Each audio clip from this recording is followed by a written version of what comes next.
할렐루야. 아멘. 인사합니다. 사랑합니다. 시작. 사랑합니다. 고맙습니다. 축복합니다. 축복합니다. 예림이 그래. 이제 여러분 인사가 이제 잘 왔죠. 네, 그렇습니다. 여러분 우리가 인생을 살아감에 있어서 이 위기라는 말을 여러분들이 자주 듣게 됩니다. 그런데 오늘도 아마 여러분들이 뉴스를 듣다가도 분명히 위기란 말이 들리셨을 거라 생각해요. 여러분들 여기저기 봐도 이 위기란 말이 늘 가까이 우리 가운데 있다는 거예요. 뭐 경제적인 위기, 그래도 금융 위기 얘기도 하잖아요. 또 가정의 위기, 또 앞으로 다음 세대 위기, 이제 앞으로 한국의 다음 세대가 어떻게 될 것인가? 이건 위기다 이런 얘기를 합니다. 이 위기란 말이 여러분 작거나 크거나 우리에게는요 아주 익숙하고 또 오늘 우리는 어떤 위기를 이미 또 겪은 분도 있고 지금 위기 가운데 있는 분도 있고 또 앞으로 또 위기가 올 분도 있습니다. 그래서 늘 우리는 이 위기와 뗄 수 없는 관계 속에 있습니다. 그러다 보니까 여러분 오늘 우리가 이 위기에 대해서 잘 이제 우리가 알고 위기를 다 잘 대처하면서 준비한다면 오히려 이 위기가 오늘 우리 속에서 기회로 또 영적 성장이 주어지는 귀한 시간들로 되어줄 줄 믿습니다. 이런 여러분 귀한 은혜의 시간 되길 바랍니다. 여러분 위기가 무엇인가 위기에 대한 정의를 보면 어려운 혹은 결정적인 시기이며 어떤 일을 하는 과정 속에서의 전환점이다. 이런 전환점이라는 겁니다. 이 전환점은요 또 이 어떤 마음적으로 불안도 하고 염려도 되지만 오히려 그 전환점을 잘 여러분 사용하면 아주 대단한 인생에 아주 도약할 수 있는 멋진 인생으로 이제 인생 역전할 수 있는 기회도 됩니다. 그래서 여러분 위기를 잘 잡아야 해요. 위기를 오히려 더 오늘 우리의 기회로 잡아서 정말 하나님께 영광 돌리는 귀한 시간 되어야 될 줄 믿습니다. 우리의 삶 가운데 위기를 보면 어떤 실직이라든지 또 실패라든지 또 사비라든지 또 불치의 병이나 또 이혼이나 또 사고나 지진 기타 이런 문제들이 오늘 우리에게 참 위기로 다가옵니다. 이런 위기 앞에서 오늘 우리가 이 문제를 어떻게 이제 풀어갈지 여러분 좀 더 말씀 통해서 나누고자 합니다. 로버트 라이트 이 할버드 신학교 본료 교수님은 위기에 대해서 이렇게 말하고 있어요. 어떤 문제가 지나치게 압도적이어서 자신이 도저히 감당하기 어렵거나 또는 다른 사람들로부터 도움을 효과적으로 받지 못할 때 우리는 평형 감각을 상실하게 됩니다. 이러한 상태에 직면하게 됐을 때 그것을 위기라고 합니다. 이것을 짧게 말하면 문제가 있어서 압도될 때, 문제로 인해서 압도될 때, 여러분 균형 상실감이 이제 균형을 잃는다는 거예요. 균형감을 잃을 때 바로 그것이 위기라는 거예요. 그래서 여러분들이 균형을 잘 잡는 일, 우리가 영적으로 신앙의 균형을 잘 잡는 일이 너무나 중요합니다.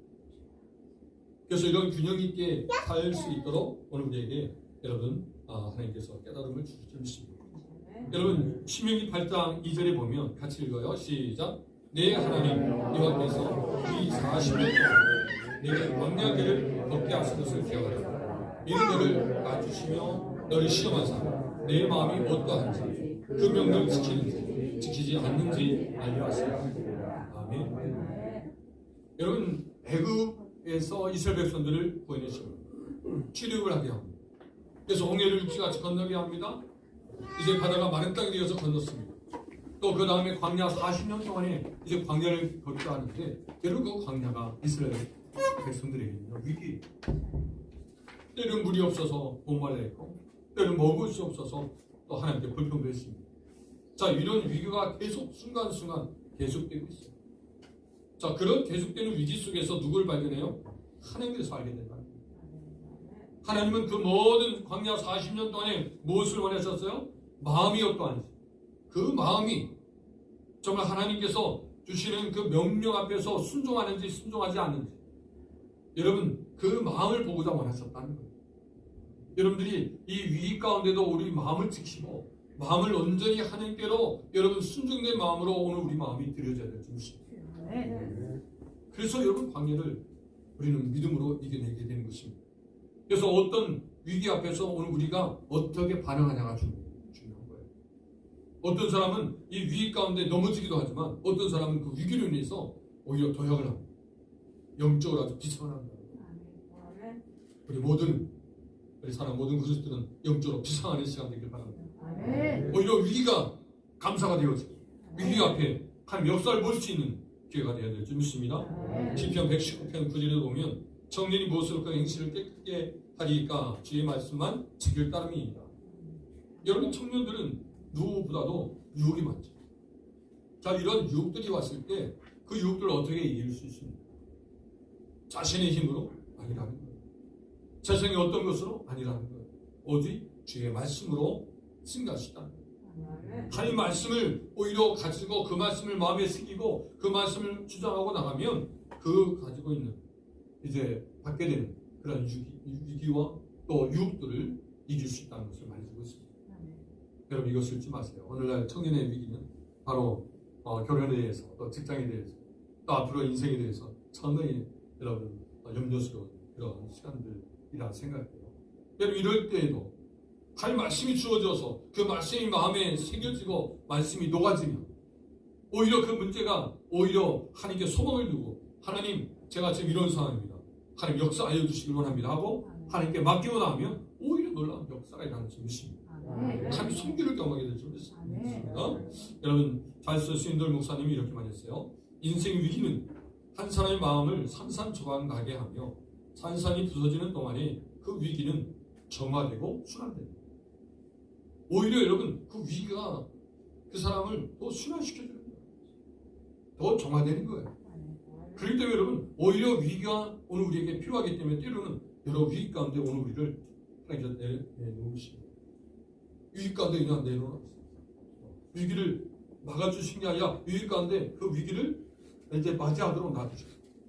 자, 그럴 때 여러분 위기가 오늘 우리에게 여러분 고통이 되고 때로는 고난이 되고 힘들다 했지만은 오히려 여러분 고난이 아니라 그 위기를 잘 믿음으로 겪고 나면 오늘 우리에게는요 상당한 믿음의 성숙함으로 한 단계 여러분 올라선다는 것을 여러분 기억하시다면 결코 이것은 나쁜 게 아닙니다.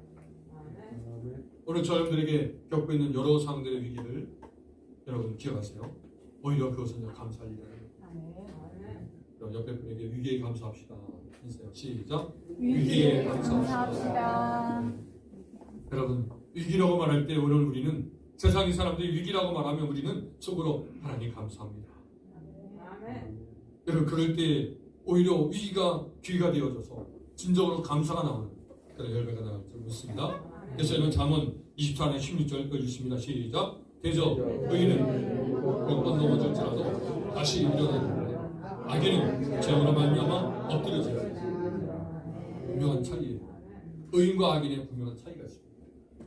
의인은 어떻습니까? 7번이 넘어져요. 그런데 일어나요. 근데 악인은요 죄악으로 인하여 엎드려진다.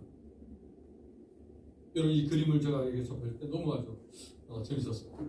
우측에 그림을 보면 이 저는 청년이 여러분 크리스마스 이 위기에서 뛰어 올라가요. 이 위기죠. 잘못하면 추락할 수 있어요. 떨어져 죽을 수 있어요. 네, 여러분 이 청년은요 그 다음 이쪽 벼랑으로 옮겨갈 수 있는 기회예요. 그래서 이 찬스보다는 opportunity라고 보게 돼요. 확실한 기회예요. 우연의 기회가 아니라 확실한 기회. 여러분 저 여러분들이 확실한 기회를 하는 데는 허락하신 줄 믿습니다. 그래서 이 위기를 잘 극복해요. 위기를 잘 극복하면 기회를 얻게 될 줄 믿습니다. 7번 넘어져도 분명히 다시 일어날 줄 믿습니다. 이것이 그리스도인이에요. 결코 여러분 염려하지 말고 불안하지 말고 계속해서 도약하는 저와 여러분에게 바랍니다. 여러분 어린아이는 이렇게 한번 걸을 때요 2,000번을 넘어진다. 2,000번이 넘어져야 일어서게 됩니다. 벌써 여러분들이 우리 지금 아이들이 그 어린 시절을 벌써 겪고 좀 예린이 지금 이렇게 걷고 있잖아요. 자 걸었는데 2,000번을 넘어진 거예요. 그리고 지금 걸은 거예요. 여러분 그런 우리의 그렇기 때문에 여러분 그런 경험이 있어요. 그렇기 때문에 지금 여러분들이 때로는 위기라 생각하는 그런 어려움들 분명히 이길 수 있습니다. 새 힘을 하나님께 주실 줄 믿습니다. 여러분 이런 은혜로 오늘도 위기 가운데 승리하신 줄 알고 믿습니다. 그렇다면 오늘 봄을 통해서 우리가 삶의 위기를 이기려면 어떻게 할 것인가 세 가지로 나누고자 합니다. 말씀에 통해서 여러분 기억하세요. 욥기 1장 1절 말씀 같이 읽어요. 시작. 우스 땅에 욥이라 불리는 사람이 있었는데 그 사람은 온전하고 정직하여 하나님을 경외하며 악에서 떠난 자입니다. 여러분, 이 삶의 위기에서 이기려면 첫 번째로는요, 준비된 영적 에너지가 있어요. 영적 에너지를 준비해야 돼요. 영적 에너지를 준비하지 않으면 어떤 위기가 왔을 때 대처할 수가 없어요.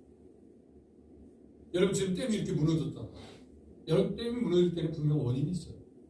작은 여러 구멍을 그걸 방심한 거죠. 무관심하게 여긴 거예요. 그러니까 나중에는 이렇게 댐이 무너지게 돼요. 여러분, 우리의 인생에 있어서 이렇게 댐이 무너졌거나 아니면 어떤 조짐이 보여서 어떤 문제에 여러분들이 어떤 모습을 보인다면 우리가 알 것은 영적으로 내가 영적 에너지를 내가 준비해야 됩니다. 영적 에너지를 내가 준비해야만이 이런 댐이 무너질 때도 괜찮아요. 또 무너질 어떤 조짐이 있을 때도 여러분 이 영적 에너지가 주어진다면 문제될 게 없어요. 여러분 생각해보세요. 아무리 세상이 무너지고 세상이 지진을 내서 오늘가 뭐 죽지 않고 지금 모든 재산이나 모든 것이 다 잃어버렸어요. 여러분 그래도 기회입니다. 왜요? 내가 살아있기 때문에. 여러분들이 만약 지금 이 어려운 상황을 보고 있다면 여러분은 살아있는 사람입니다. 만약 어려움을 보고 있지 못하고 있다면 벌써 죽은 사람입니다. 적어도 여러분들이 어려운 문제가 있고 상황의 문제가 심각하다고 생각할 때 그때 이 생에 든 사람은 살아있어요. 그래서 여러분 살아있음에 감사해요. 다시 여러분에게 인사하며 나눕니다. 살아있음에 감사합니다. 시작. 살아있음에 감사합니다. 살아있음에 감사합니다. 살아있음에 감사한 거예요. 유아실도요. 살아있음에 감사합니다. 왜냐하면 살아있음에 기회가 있는 거예요. 만약 우리가 죽으면요 기회가 없습니다. 끝이에요. 그래서 여러분들이 살아있는 것으로 오늘 우리가 기회가 있는 것입니다. 그렇다면 오늘가 어떤 문제가 있을 때 그 문제 앞에 어떻게 대처할 것인가? 이 대처하면요 영적 에너지라는 거예요. 욥은 이 영적 에너지가 어떻게 준비됐어요? 여러분 우스 땅에 욥이라는 사람이 있어요. 이 사람은 어떤 사람입니까? 온전했다는 거죠. 또 정직하였다는 거죠.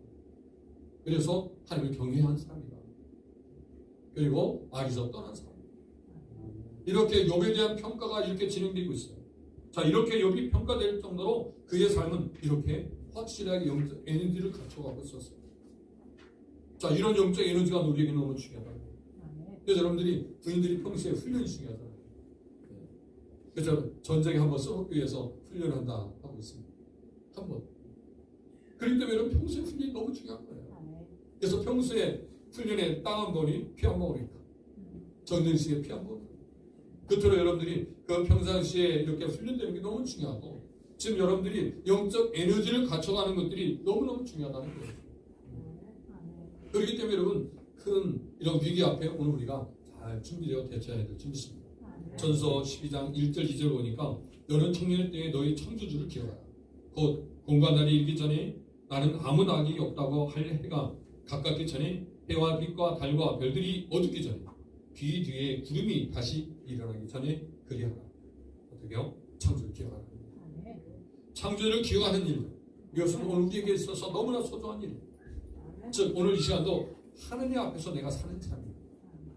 여러분들이 지금도 여전히 하느님 앞에 있다는 거예요. 우리가 하느님 앞에 예배를 드리고 있고 여러분들이 또 예배를 마치고 돌아가셔도 하느님 앞에 살아가는 삶입니다.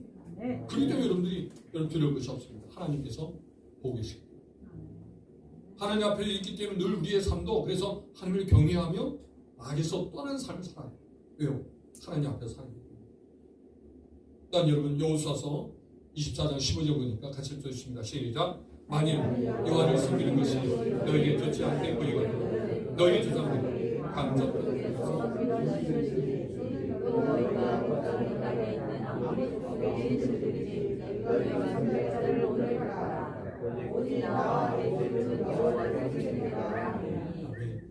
오직 나와 내 집. 이것이 중요합니다. 여러분 하나님 앞에 산다는 것은요 우리가 결심을 갖지 않아요. 즉 결단하지 않으면 안 된다는 거예요. 하나님 앞에 사는 것은 오늘 나와 내 집에 먼저는 내 자신입니다. 내 자신이 하나님 앞에 분명히 똑바로 살아가려고 애를 쓸 때 우리 가정에 영향을 줘요. 그래서 우리 가정도 하나님 앞에서 그렇게 살아간다는 것입니다. 나와 내 집이 하나님 앞에 강하게 결단하여서 믿음으로 살아간다면 어떤 위기가 온다도 그것은 문제될 게 없어요. 오히려 문제가 기회가 된다는 거예요. 여러 기회가 주어집니다. 오히려 여러분 가정에 어려움이 있습니까? 내 인생에 지금 아주 펴고 싶은 그런 어려움들이 주어지고 있습니다. 여러분 직장에 사업장에 어떤 문제가 있습니까? 오히려 그 문제가 여러분들에게 기회를 준다는 사실입니다. 그래서 그런 기회가 하나님 앞에 기도할 때, 즉 하나님 앞에 있을 때 여러분 그 기회를 갖게 될 줄 믿습니다. 할렐루야. 이런 기회를 누리시기 바랍니다. 그러니까 여러분 오늘 우리가 우리의 준비된 영적 에너지는 영적인 습관에서 나옵니다. 그래서 여러분들 우리가 이런 영적인 이런 습관이 되어야 돼요. 습관. 여러분 어떤 습관이 있는가 보시면 욥기 1장 4절 같이 읽어요. 시작. 그의 아들들이 자기 생일 때 각각 자기 집에서 잔치를 하고 그의 너희 세 명도 참아요 함께 먹고 마시고. 아멘. 여러분 지금 4절에 보면 그 아들들이에요. 아들이 몇 명입니까? 7명. 딸은 3명. 자, 이 아들 7이 계속해서 잔치를 벌이는 아들들이 각각 집에서. 여러분 생각해보세요. 한 달에 한 번 생일을 지금 아들들이 있다면 7번 계속 여러분 돌아가면서 밥을 먹는 거예요. 여러분 밥을 같이 먹고 같이 마시고 먹는다는 것은 쉬운 일이 아니겠죠. 계속 모여야 되니까. 아니 나도 바쁜데 나도 일할 일 많은데 여러분 서로 함께 모인다는 것이 쉽지 않아요. 그러나 여러분 함께 먹고 마신 일에 아주 집중하는 거예요. 왜냐면 그것이 중요하기 때문에. 여러분 식탁 교제가 너무 중요합니다. 지금 오늘날 우리 현대인들이 같이 밥상머리의 교육 또 밥상에서의 같이 교제가 안 되기 때문에 사실 오늘날의 문제가 큰 거예요. 여러분들이 적어도 한번 생각해 보세요. 가족이 적어도 일주일에 한번 온 가족이 식사를 같이 할 수 있는 시간을 가져야 합니다. 부부들이 서로 여러분 바쁘다고 해서 밥도 따로따로 먹고 뭐 잠시 또 밥을 먹어도 빨리 먹고 그냥 빨리 이제 또 일하러 가는데 여러분 그러다 보니까 우리가 영적 삶에서 정말 많은 공감을 느끼고 너무 어떤 위기가 왔을 때 정말 그 위기 앞에 대처할 수가 없는 거예요. 우리는 식사를 하면서 그냥 우리는 식사가 아니에요. 여러분 그리스도인들의 식사는요 그 속에서 하나님께서 일용할 양식을 주셨음에 감사하면서 일용할 양식을 주셔서 우리의 몸이 이렇게 건강한 것처럼 영의 양식을 주셔서 우리의 영혼도 건강할 수 있다는 그런 고백이에요. 그래서 밥을 먹으면서 서로 하나님께서 이번 주에 말씀 주신 것을 가지고 산 것을 나누고 또 어떻게 그 삶 속에서 하나님께서 어떻게 일하시고 하나님께서 역사하신 것을 서로 말씀을 통해 나누는 거예요. 밥을 먹을 때 영의 양식도 같이 공급될 것처럼 서로 말씀을 나눌 때 은혜가 있는 거예요. 그래서 말씀을 나눌 때 그 식탁의 교제는요 아주 영적으로 풍성한 은혜가 있는 거예요. 그래서 그 밥상 안에서 자녀들이 신앙으로 성장되죠. 그래서 여러분들이 밥상을 통해서 예절도 배우죠. 또 기다림도 배우죠.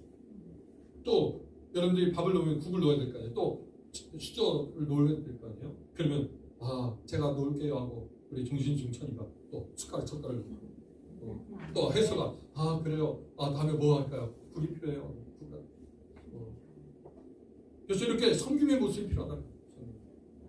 또 기다려야 돼요. 국이 나올 때까지 기다려야 돼요. 또 기다리는 동안 좀 더 우리가 인내마음이 필요한 거예요.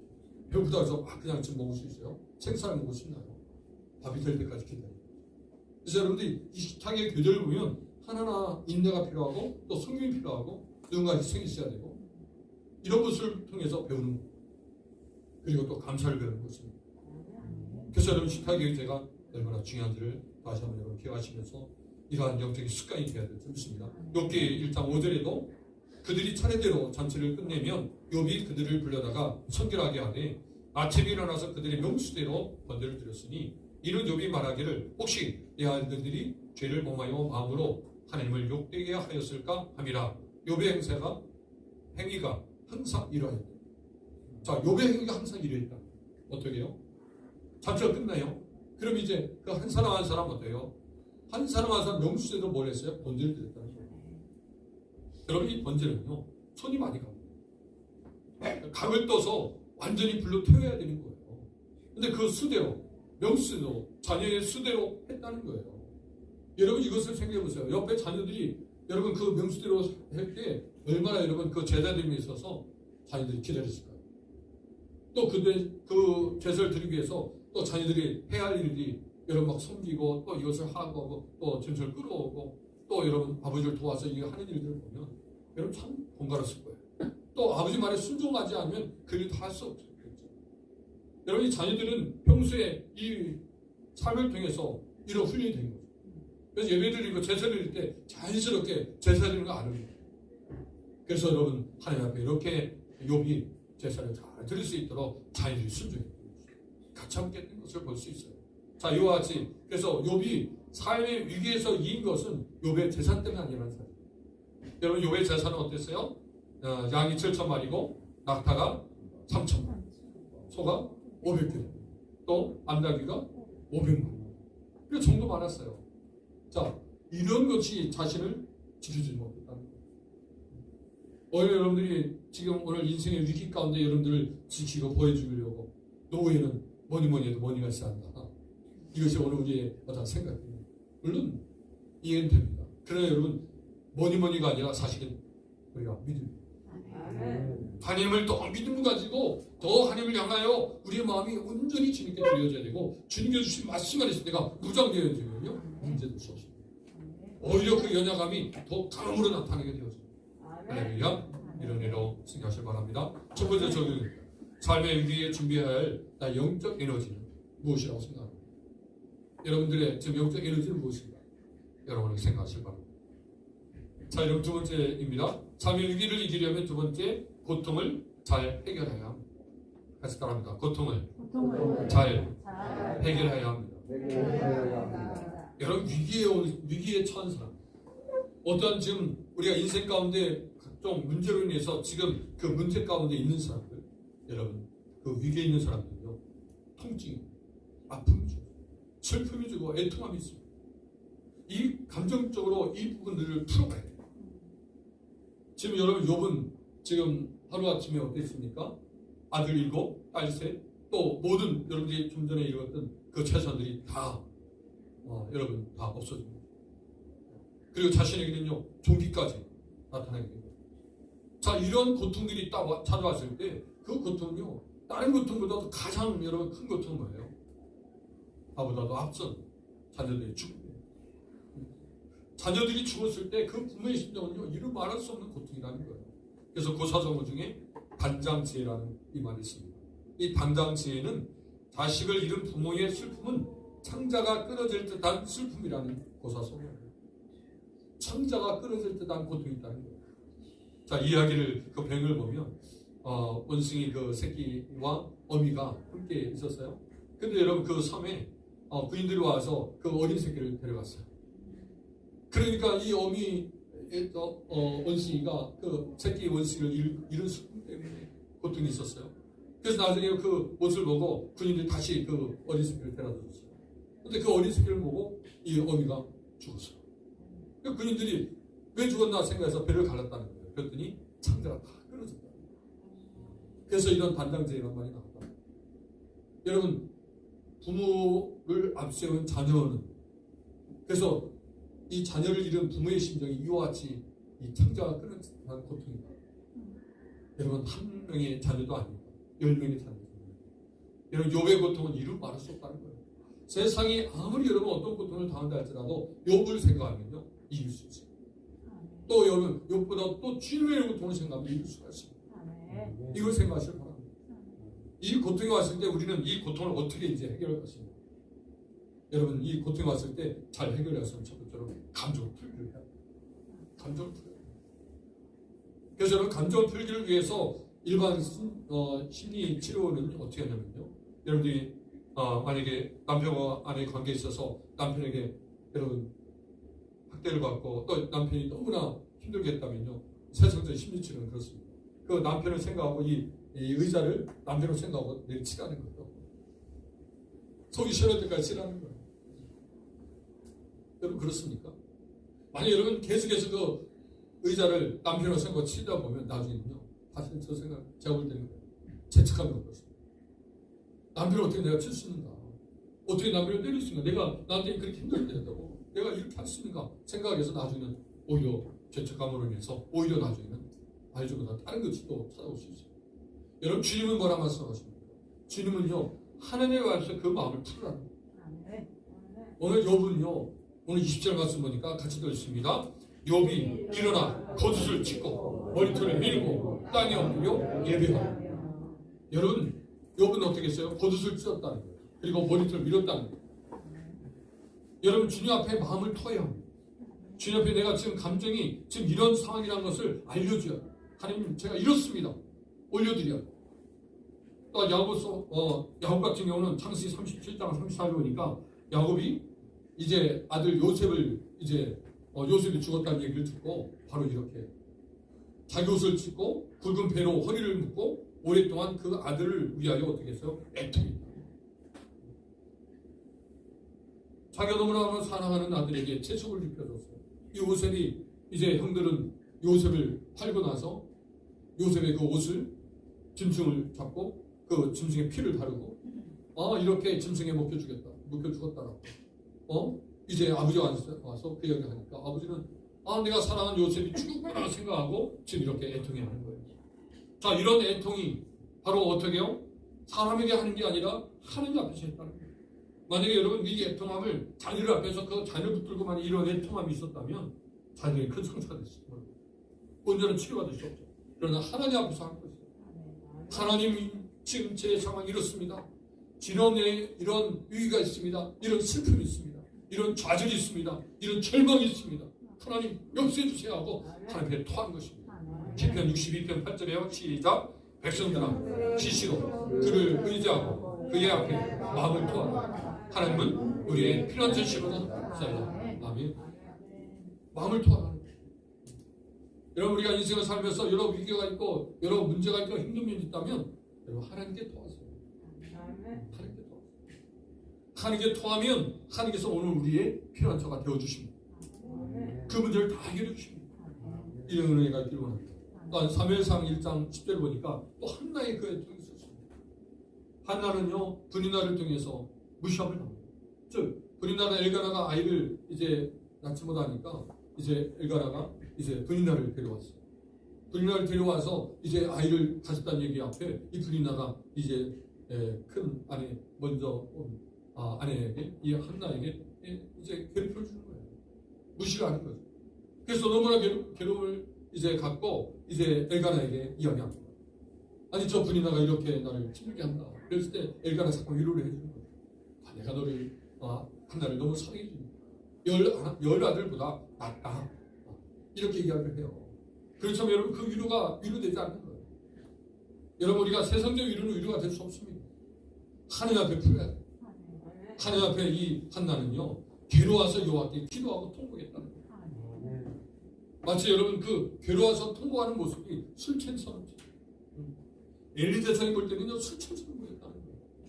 여러분 이렇게 술 취한 사람처럼 통곡하는 그런 모습이에요. 여러분 이 모습이 오늘 우리에게 위기가 왔을 때 하나님께 보여드려야 해요. 여러분 이 감정의 우물이 여러분들이 넘쳐가지고 여러분 댐을 무너뜨릴 수가 있어요. 우리의 감정은요 계속 요동칩니다. 문제 앞에. 그랬을 때 여러분 댐이 무너질 때 왜 무너져요? 적절하게 그 물을 빼어주지 않겠어요. 여러분 우리의 감정의 우물이 막 요동쳐요. 문제로 인해서 어떤 위기 가운데 있습니다. 여러분 문제가 요동칠 때 우리 감정의 우물을 빼줘야 돼요. 그래서 감정을 풀어야 한다는 거예요. 여러분들이 스스로가 어떤 문제가 생겨나면 여러분 하나님 앞에 여러분 그 감정을 풀어요. 하나님 제 마음이 좀 이렇습니다 하고 빨리 내려놓는 거예요. 여러분 지금 우리 중고등부 학생들도 그렇습니다. 청년들도 그렇습니다. 지금 심지어는 저 유아들도 그럴 거예요. 유아들도요 지금 어린이집 생활이 힘들 거예요. 학교 생활 힘들 거예요. 지금 중간고사 아주 보느라고 했었죠. 정말 예찬이 좀 힘든데 여러분 지금 학교 생활이 쉽지 않아요. 했어도 이제 저는 뭐 시험도 아마 여러분 여러 가지 시험을 볼 때마다 힘들 때 어때요? 여러분 여러 가지 문제와 환경 앞에서도 어때요? 그 마음을 하나님께 토해요. 하나님 제 마음이 시험 볼 때 이런 아픔이 있었습니다. 이런 힘듦이 있었습니다 하고 하나님께 토할 때 하나님께서 그 모든 삶들 속에서 제대로 예배자로서 서게 될 수 있습니다. 그래서 욥기 1장 20절 21절 보니까 그렇게 할 때 땅에 엎드려 예배합니다. 이제 예배가 됐다는 거예요. 그 다음에 같이 읽겠습니다. 이르되 시작. 이르되 내가 모태에서 알모로 나왔으니 또 알몸이 주시니도 여호와시여 거주시니도 여호와시오니 여호와의 이름이 찬송을 받으실지이다. 아멘. 여러분 이렇게 감정을 푸니까 그 다음에 예배가 되고 있죠. 그 다음에 이제 주시니도 여호와시다. 또 거두시는 여호와시다. 절대 주권에서 깨닫게 됩니다. 여러분 우리의 마음이 안정되어지면요. 내가 누구인지를 알게 되죠. 이 모든 것이 하나님 것이고 심지어 내 몸도 하나님 것이고 뭐 재산뿐만 아니라 자녀뿐만 아니라 내 몸도 하나님 것임을 알게 되죠. 그럴 때 여러분들이 오늘 우리의 삶 속에서 나오는 어떤 위기를 그 위기 앞에 여러분 진정한 신앙 고백이 될 줄 믿습니다. 그럴 때 우리의 모습들이 그 고통 가운데도 성숙된 모습이 보여지는 것입니다. 그러므로 고통을 잘 해결하는 것은 감정을 잘 풀고 또 예배 자리로 나가 절대 축복을 고백하는 것입니다. 하나님께서 모든 걸 축복하세요. 이것을 고백할 때 그 위기가 오히려 오늘 우리 속에 기회가 되어지 하나님 능력이 될 줄 믿습니다. 두 번째 적용입니다. 위기에 나타난 고통을 어떻게 해결되어야 되는가. 여러분 위기 가운데 나오는 그 고통들 여러분 잘 풀길 바랍니다. 한 주간 여러분들이 어떻게 고통을 풀었는지 한번 또 살펴보게 나누고 제가 이런 아픔이 있었어요. 이 아픔을 이렇게 풀었어요. 그리고 풀고 나서의 어떤 결과들을 또 나눴으면 자리가 됩니다. 마지막입니다. 여러분 삶의 위기를 이기려면 첫 번째는 영적 에너지를 준비해야 되고요. 두 번째는 고통을 잘 해결해야 되고 세 번째 마지막입니다. 원망하지 않아요. 여러분 원망하지 맙시다. 다시 따라합니다. 원망하지 맙시다. 원망하지 맙시다. 여러분 원망하지 말아야 돼요. 어떤 문제가 와요? 문제가 오면요. 왜 이런 문제가 왔는가? 왜 우리 가정에? 또 왜 우리 직장에? 우리 사업장에? 왜 우리 나라에? 또 우리 세대에? 또 우리 자녀들에게? 왜 이런 일들이 터졌는가? 여러분 이렇게 물을 때 계속 왜란 대답할 때 우리는 찾아가야 합니다. 어때요? 주의 뜻을 찾아가야 합니다. 왜 이런 문제가 왔습니까? 라고 했을 때 그럼 주의 뜻은 뭘까? 이런 문제 가운데 주님의 뜻은 무엇일까라고 여러분 주님의 뜻을 볼 수 있어야 돼요. 그런데 여러분 잘못 찾게 되면 이 세상 사람들은 그 왜 하다가 하나님께서 이렇게 하신 하나님을 내가 믿을 수 없다. 이 믿음을 떠나는 거예요. 그래서 여러분들이 이 진정한 여러분 주님 앞에 바르게 주의 뜻을 찾는 일들이 있어야 돼요. 주님. 그래서 결코 우리는 원망할 수 없어요. 내 인생을 원망할 수 없어요. 내 인생을 후회할 수 없어요. 왜요? 그 후회는요 바로 교만이라는 거예요. 결코 원망할 수 없다는 거예요. 왜냐하면 그 시간도 하나님께서 주관하셨기 때문에 우리의 인생을 그 시간도 여러분들이 후회할 그 일들 가운데도 하나님 부주셨어요. 우리의 인생이 그냥 예전에는 막 쪼각쪼각 나서 그 쪼각쪼각 우리의 인생이 따로따로 있는 게 아니에요. 그 쪼각쪼각이 우리의 인생이라니까요. 쪼각쪼각을 우리가 없애줄 수 있는 게 아니에요. 그것이 모아져서 우리의 인생이 된 거예요. 또한 그 조각도 우리에게는 필요한 것이었어요. 그 순간도 하나님의 절대 주권에서 있는 자리예요. 그럴 때 소중한 것입니다. 그래서 우리는 결코 원망할 수 없습니다. 고린도서 10장 10절 같이 읽습니다. 시작. 그들 가운데 어떤 사람들은 원망하다가 멸망시키는 자에게 멸망하리라. 너희는 그들과 함께 원망하지 말라. 할렐루야. 원망할 수 없습니다. 또한 민수기 14장 27절 보니까 나를 원망하는 이 악한 회중에게 내가 어느 때까지 참으랴. 이스라엘 자손이 나를 향하여 원망하는 그 원망하는 말을 내가 어떻게 해요? 들으노라. 왜 원망하지 말아야 합니까? 하나님 들으실 겁니다. 여러분들이 원망하는 소리를 하나님 들으신다는 거예요. 그 원망의 말을 들으시고 하나님께서 생각하시는 거예요. 그래서 오히려 원망이 딱 나오면 입을 막는 거예요. 입을 막고 그 다음에 감사합니다. 오히려 감사하면요. 감사하는 대로 하나님께 들려지는 거예요. 그 말들이. 그래서 감사가 될 줄 믿습니다. 감사거리가 나올 줄 믿습니다. 할렐루야. 그래서 우리가 어떤 말들에 원망이 나오고 불평이 나올 때 말을 막고 오히려 그것을 감사합니다. 하나님 감사합니다. 오히려 더 감사의 촉감을 찾는 거예요. 불평할 때 오히려 불평할 수 있는 거리가 있어서 감사하잖아요. 그래서 더 감사를 찾아가지고 감사합니다. 여러분 우리는 더 깊은 감사로 가야 돼요. 그리고 원망하지 않게 돼요. 우리가 원망을 여러분 감사로 바꾸시는 저와 여러분 되길 바랍니다. 그래서 여러분 우리가 하나님을 향해서 결코 우리는 원망할 수 없어요. 또한 여러분 이웃을 향해서도 원망할 수 없어요. 심지어 내 자신에 대해서 원망할 수도 없어요. 또 내 남편에 대해서 원망할 수 없어요. 내 아내에 대해서, 부모에 대해서, 자녀에 대해서 결코 원망할 수 없어요. 우리 나라에 대해서도 원망할 수 없어요. 우리 시대에 대해서 원망할 수 없어요. 오늘 우리는 하나님 말씀은요 서로 원망하지 말라. 서로 원망하지 말 것을 말해주고 있어요. 그리고 어떻게 해요? 서로 사랑과 선행을 격려해 주는 거예요. 믿음으로 격려하는 거예요. 이것이 우리가 해야 하는 거예요. 왜요? 하나님께서 지금 보고 계시기 때문에. 하나님께서 듣고 계시기 때문에 우리가 원망할 수 없다는 거예요. 서로 여러분 오히려 감사의 조건을 찾아서 감사하면서 하나님께 영광 돌리기 바랍니다. 그래서 빌립보서 2장 14절에는 모든 일을 원망과 시비가 없지 않아요. 우리가 모든 일을 하나님께 허락하심을 기억하셔서 원망과 시비가 없도록 하길 바랍니다. 욥기 2장 42장 5절 같이 읽습니다. 시작. 내가 주께 대하여 귀로 듣기만 하였사오나 이제는 눈으로 주를 배웠나니. 아멘. 자, 이렇게 위기가 왔을 때 그 위기를 믿음으로 잘 극복하면요 신앙의 성숙이 되어진다. 자, 이런 성숙함을 하나님께 원하시는 것입니다. 그래서 여러분 인생의 위기 속에서 원망하지 않고 믿음으로 오히려 하나님께 더 순종해 나갈 때 여러분 영적 성장, 그래서 하나님을 더 깊이 아는 경험을 갖게 될 줄 믿습니다. 성숙함으로 하나님께 영광 되시면 저 여러분 되시길 바랍니다. 마지막 적용입니다.